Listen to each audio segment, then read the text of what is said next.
favoring the right means the Alright, kids, good to know. Wagging tail, excitement. We don't know if that's a positive or a negative form of excitement. Alright, animal facts we should have left in 2024. What happened here? These saltwater crocodiles in Indonesia have apparently learned how to pretend to be drowning to lure humans in who they view as prey. They evolved and they're man-eaters. They see humans as prey. Interesting. I'm gonna call this animal facts we should have left in 2024, because after this, I will not be speaking on this anymore. So this video went viral for obvious reasons. I really thought it was a joke, but from the comments and the sheer volume of people that tagged me, I guess not. So yeah, it's not, they're not pretending to drown. But the truth might actually be worse. You see these tiny dots, these pits on the How could it be worse? crocodile? Well, they're pressure sensors, and a microdose trypophobia means a prehistoric sawtooth sledgehammer can detect the smallest vibrations in the water. A butterfly can go skinny dipping, and the oversized assault gecko can pinpoint its exact location. In fact, it's scientifically proven. You could blindfold a crocodile in a sensory deprivation tank and drip a leaky faucet's worth of water. They'll know exactly where it's coming from. Their jaws are more sensitive than fingertips, and it's why you can get away with this until a drop of sweat hits their mouth and you get your melon split like Fruit Ninja. It's also why if you see this, be wary. That's a pre-typed obituary. In especially murky water, a crocodile will basically T-pose with a side of spirit fingers to maximize their sensitivity. I mean, we definitely need him after that really dark segment. A pre-typed obituary. Alright, that one's good. To any disturbances, and any fish in its hitbox gets filleted. So yeah, you got a plus-size sentient snare trap beast breathing like a Inosuke, but this armored demon's the only one slaying. So that could be what's happening here. Or maybe the croc caught a body and just won't let go. Or he could just be dead, but definitely not pretending to drown. I mean, that would imply that someone witnessed the same living plot armor that disregarded 2 extinctions in water and tried to be a hero, and apparently did it enough times for the crocs to catch on. And it's not like crocs are stupid. Mugger crocodiles have been recorded using twigs and sticks to bait nest-building birds like egrets into getting close enough to get fouled. Some Cuban crocs have been trained to respond to commands and even come running when called by name. Really? Yeah, they can now? Run, by the Holy way. crap. Crocodiles have also been known to work as a team, where a researcher witnessed one scare a pig into a lagoon directly where 2 others were waiting. Really now, because some of the recent videos I've seen, crocodiles turn into tripods for the simple reason that when they nest or when they lie next to each other, one would basically feel wrong and they would lash out and bite the other one's limb off, and they do the death roll and they lose a limb or something. Hell, they even warn you in Australia to never camp or get water from the same place more than twice, because a croc will really recognize the pattern, memorize your routine, and then be right there to cancel your life subscription the next time. So yeah, for a brain in the weight class of a walnut, crocs aren't dumb, but sympathy baiting? That's a Bikram yoga stretch, and what surprised me the most was just how many articles reposted that video repeating it. Like, they really have people out here thinking reptiles unlock the power of manipulation. Now, to be fair, that might seem obvious to you, but to someone who doesn't yap about animals for a living, or, watch them, they're smart, they're not that smart. Like I said, these stories only get airtime when people think a wild predator has the same thought process as a person. That's exactly how you get this. To this day, I don't know where this came from. We're talking about otters. They're not exactly the emblem of empathy. Male sea otters will literally kidnap a pup while their mom's out hunting and hold it hostage until she gives up the groceries. Otters don't mercy farm. If nature taught us anything, it's that a family ferret's more likely to throw its child into the abyss than ever try something like this. I mean, just imagine a sea otter trying to emotionally guilt trip a giant apex dolphin. That's another thing. Everyone calls Okay, so even Alright, so people do make up news about the animal kingdom. Alright, got it. them killer whales, but orcas are bully dolphins on steroids, whose original handle was whale killer. Yeah, you probably heard me say this many times. Well, I was wrong, technically. Let me explain. But it will get complicated, so I'm gonna need you to lock in. After this ad, of course. So cetaceans are basically mammals that stole the fish's entire flow, not from fusing or merging, but from the evolution that's converging. There's 2 types of cetaceans: baleen whales, the toothbrush bristles for teeth type, and toothed whales, for obvious reasons. Okay, now here's where it gets complicated.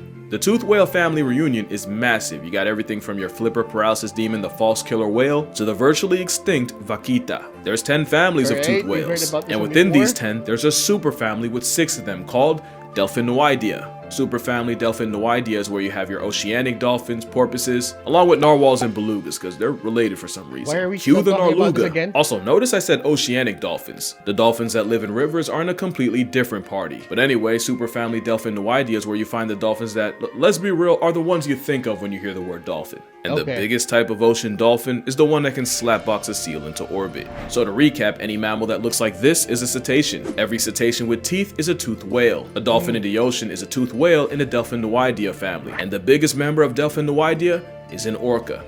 So orcas are dolphins. Okay, got it. So long Good to know, story short, actually. killer whales are dolphins. Every dolphin is a toothed whale, but not every toothed whale is a dolphin. But every toothed whale is a cetacean. It's kind of like how every tortoise is a turtle, but not every turtle is a tortoise. So to answer, are orcas whales or Interesting. dolphins? Yes, they are.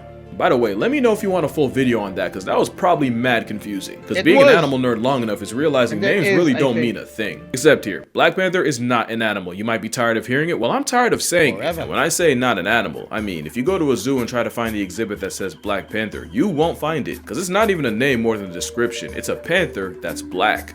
And remember, panther is just any cat in the Panthera genus. So any lion, tiger, jaguar, leopard, or snow leopard in black could be a black panther. But because the mutation that causes it is dominant in jaguars but recessive in leopards, most black panthers are just jaguars with 10% tint. But black panther itself isn't an actual animal. Alright, that That'd be one was like if you good. called every black That one was wolf, good. fox, or coyote a black canine. But then acted like black canine was its own Oh, thing. crap. It's not real. And you know what else? Isn't that a Alpha wolves coyote? are not real, I swear to God. Actually, they are. They are real, but only when you put a bunch of wolves that don't know each other in a zoo and they have to figure out stuff on their own. That's actually what happened. In the 1930s, Rudolf Schenkel studied wolves in a zoo, and after watching more fights in face in a telenovela, he just figured that wolves determine group politics by tearing each other apart. Biologist David Mech built off his work and came up with the term alpha wolf. What they didn't realize was that the wolves were fighting over resources, not rank, and by putting a bunch of Whoa, randoms in okay. one place, Didn't he like spend his the rest of his career that trying to debunk his own work that there's no such thing as an alpha wolf or an alpha male? they Someone basically please put it down created in the real house comments. wolves of Switzerland. In real life, a wolf pack is usually just two parents and a bunch of their kids. What folks kept calling the alpha wolf whole time was just their father. Now, because I've done this before, I know someone's gonna comment, well, if they're the lead wolf, they're still the alpha. The problem is, the whole alpha thing implies that the lead wolves got there by beating the others like a Cherokee drum. Yeah, Really, that's it's it. just seniority. Also, another thing I never thought about until right now is once the kids get to about 1 or 2 years old, they dip and try to form their own pack. In a zoo, you often get the same adult wolves around each other constantly, and like any reality show, eventually that leads to tension that wouldn't be there in a normal pack. So normally, you wouldn't see any alpha wolves in the wild, and the same guy that came up with that would spend the rest of his career There we trying go. to take it back. And just as a final middle finger to anyone that still wants to argue, when the term alpha male was first used academically in 1921, it was by zoologist Thorleif Sheldrup Ebbe, and he was referring to, I'm not even kidding. He was talking about the hierarchy where lower status poultry will get pecked on by higher ranks. That's literally where pecking order came from. So the next time a man tries you with that alpha male just know he's taking cues from a temperamental chicken nugget. Also, chickens are confirmed psychopaths. An overambitious chicken. One chicken starts bleeding, the whole flock will jump in and peck it to death. I think the worst thing is that people took the alpha dog thing and got convinced that's how you make your actual dog respect you. Caesar Milan has done an absolute masterclass of misinformation on the dog community. You really got folks thinking you gotta flex on an 80-pound pit bull to keep him in line. Imagine trying to play alpha with Cujo on creatine. We've gotten a lot wrong about dogs, and probably the worst thing, that a tail wagging means happy. That fact alone has probably gotten more people bit than anything. Basically, a tail wag means excitement. Excitement can mean seeing their person come home, or it can mean fear, anxiety, or the last warning before they put a canine-sized hole in your hand. And the faster the tail, the more excited Fido is. The question is, what kind? What Well, kind of science says a excitement? tail favoring the right means the Alright, kids, good to know. Wagging tail, excitement. We don't know if that's a positive or a negative form of excitement. vibes are good. But a tail leaning left could mean stress, so best to be left. Alone, that is a lot more complicated than I just made it sound, but long story short, a tail wag is like a smile. A smile can mean someone's happy to see you, or might even think you're cute, or that waitress is just doing her job and doesn't want to get hit on at work. I mean, she's Long there story for the short, if tips, you expect your okay. dog to learn how to parlay people, then the least you can do is talk tail. Oh, another dog thing that's been bothering me for years is that Chihuahuas are the spawn of Shaitan. Now, I get the little dog thing. I've been personally victimized by many an ankle biter. But with dogs, there's usually a why. You just gotta look deep enough. Huskies are known for being donkey stubborn toddlers on 4. Come inside.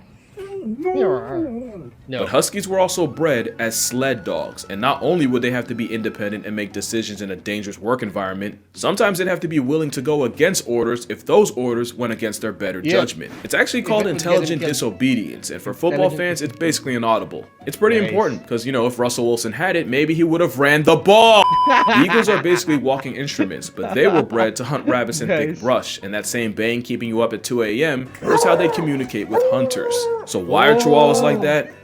You know, I don't even think it's a Chihuahua thing more than a little dog thing, but I have my theories. A lot of times, Chihuahuas don't get socialized with other dogs early on, so the first time they see a big dog, which like any dog to them is a big dog, it probably scares the daylights out of them. Also, I think a bigger thing is owners be letting a lot of bad habits slide just because they're travel size. So eventually it escalates. Let it be a Doberman and suddenly they'll know discipline. Actually, that's my biggest thing. A lot of owners won't correct bad behavior when it comes from a Chihuahuano. In fact, I've seen a lot of y'all encourage it. I've always said if a Rottweiler acted like a Chihuahua for a day, he'd be dead by dinner. Also, often what looks like aggression might just be fear, and if your dog tells you he's afraid and you don't listen because you think it's cute, but that's how you end up with a dog version of David. Size might be part of it too, but it probably has less to do with it than people think. Long story short, if I see a kid wilding in Walmart, I'm gonna look at the parents, and likewise, I'm gonna blame the dog owner before I blame the dog. No clever transition, but another thing I've heard is that male lions don't hunt, or better yet, that male lions are lazy. And I can tell you exactly where it came from. You see, lionesses use the power of friendship to run down prey in open areas. It's pretty hard to miss. Lions are bigger, bulkier, and with a whole afro equipped, they had to switch up the playbook. So instead, male lions ambush prey by camping out in dense brush. Research shows that male lions pack up prey as frequently as females. It's just that in the olden days, you'd probably never see it. Also, before male lions even get a pride, they're in their nomad arc. Oh, they'd be lying on the ground permanently if they didn't hunt. Now, to be fair, male lions do stop hunting as much when they're in a pride, but not completely. They'll often get involved to bring down bigger, riskier prey like buffalo that lionesses might struggle with. Basically, the lionesses run them down and the main mercenary delivers the final blow. Now, they do only get involved about 10% of the time, but it's not because they're lazy. They just have a different job description. Male lions patrol the pride lands, mark their territory, and as you know, they gotta run the ones with any outsider trying to take his place. What you might not realize is, as good at hunting lionesses are, in some studies they got up to half their kills stolen by hyenas, or even other males. Having a nearly 500-pound equalizer on their side helps them keep what they catch. It's not lazy, it's just that lions and lionesses help cover each other's weaknesses perfectly, and clearly it works. So they're complementary to each other. Their skills or their roles are complementary.